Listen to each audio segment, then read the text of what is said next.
ઓમ નમઃ શિવાય. શિવ મહાપુરાણ વાયવ્ય સંહિતા અધ્યાય 27.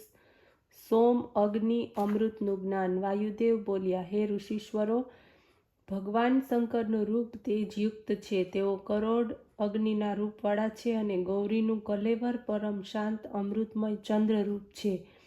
એ રીતે શાંતિ આપનારું છે. આ વિદ્યા તેમજ કલા રસ સ્વરૂપ છે. સર્વ પ્રાણીઓમાં સૂક્ષ્મ રૂપે વિદ્યમાન છે. સૂર્યરૂપ અને અગ્નિરૂપને લીધે તેજના બે પ્રકાર છે. એ જ રીતે જળરૂપ તેમજ સોમરૂપને કારણે રસવૃત્તિ પણ બે પ્રકારની છે. વિદ્યુત રૂપવાળું તેજ છે, મધુરતા આદિ રસ છે. આ રીતે તેજ તથા રસ સર્વ ચરાચર પ્રાણીઓમાં વિદ્યમાન છે.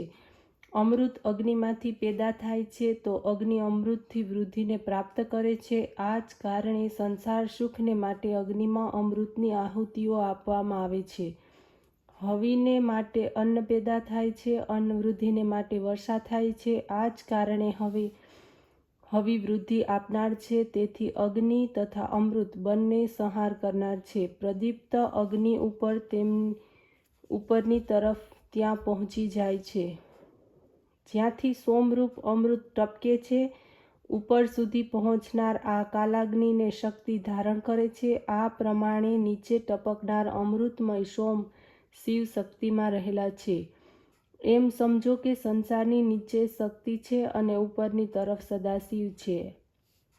આ બંનેમાં સંસાર વ્યાપીને રહેલો છે. એકવાર આ અગ્નિએ સંસારને ભસ્મ કરી નાખ્યો હતો. ત્યારથી આ ભસ્મને અગ્નિના વીર્ય તરીકે ઓળખવામાં આવે છે. આ ભસ્મનું સંપૂર્ણ જ્ઞાન પ્રાપ્ત કરીને અગ્નિ રીત્યાદિ મંત્ર બોલી ભસ્મ સ્નાન કરવું.